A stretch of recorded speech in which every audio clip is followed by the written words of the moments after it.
de Deus e da graça, das virtudes, cantor de Maria,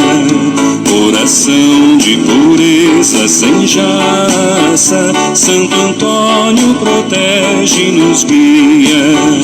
de Francisco fiel seguidor, do Evangelho trombeta e canção, a levar pelo mundo uma flor e esperança da mesa com pão, a levar pelo mundo uma flor e esperança da mesa com pão. Santo Antônio do povo e dos pobres, roga a Deus para a moça casar, mas avisa que a coisa mais nova